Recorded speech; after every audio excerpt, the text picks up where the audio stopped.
नमस्कार दोस्तों, स्वागत है आपका मेरे आज की इस वीडियो में।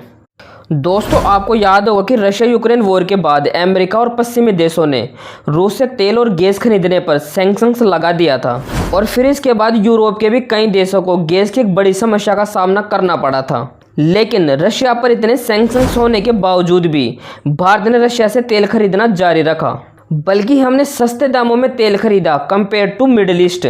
और इसके बाद पश्चिमी देशों ने भारत पर कई सवाल खड़े किए, लेकिन हमारे विदेश मंत्री जयशंकर जी ने उनको जवाब ही नहीं दिया, बल्कि हमारे देश की ताकत का एहसास भी करवाया। मुझे अच्छे से याद है कि उस वक्त जयशंकर जी ने कहा था, हम किससे तेल खरीदेंगे और किससे नहीं, ये हमारा फैसला है, हमें किसी के दबाव में आने की ज़रूरत नहीं है। अब दोस्तों, कल ही अमृतसर में बीजेपी कैंडिडेट के लिए वोट मांगते वक्त जयशंकर जी ने कहा कि हमारे ऊपर रूस से तेल ना खरीदने के लिए दबाव बनाया गया था। जयशंकर जी ने कहा कि सोचा अगर हम दबाव के आगे झुक गए होते और रूस का तेल खरीदना बंद कर दिया होता तो लोगों के लिए तेल की कीमत कितनी बढ़ जाती। अब हुआ क्या दोस्तों कि American ambassador to India Eric Garcetti, उन्होंने भारत रूस से तेल खरीदने पर एक स्टेटमेंट दिया। उन्होंने कहा कि भारत ने रूस का तेल खरीदा क्योंकि हम चाहते थे कि कोई उनका तेल खरीदे और यही हमारी पॉलिसी का डिज़ाइन था। हम नहीं चाहते थे कि तेल की कीमतें बढ़े। देखो दोस्तों, मुझे तो लगता है ये जो एम्बेसडर है एरिक गारसेटी, ये भारत से सिंपैथी लेने के लिए ऐसा बोल रहा है, क्योंकि इंडिया अमेरिका रिलेशनशिप पर इसने बहुत कुछ बोला है। इसने कहा कि भारत ने रूस का तेल खरीद कर किसी भी नियम का वॉयलेशन नहीं किया।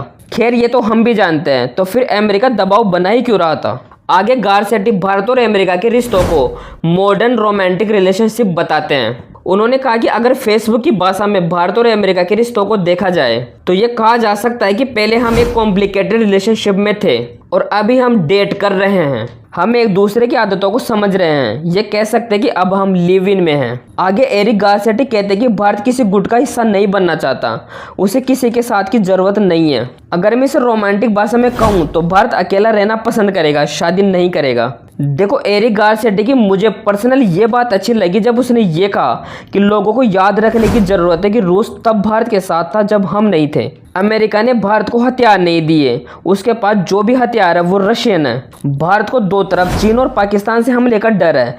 ऐसे में हम ये नहीं सोच सकते कि भारत रूस का विरोधी बन जाए। सो दोस्तों, एरिक गारसेटी की बातों से आप कितना सहमत हो कमेंट बॉक्स में ज़रूर बताना, और अगर वीडियो पसंद आई तो लाइक कर देना। अगर आपको ऐसी जियोपॉलिटिक्स की अपडेटेड वीडियो देखनी है तो आप हमारे चैनल को सब्सक्राइब कर सकते हैं।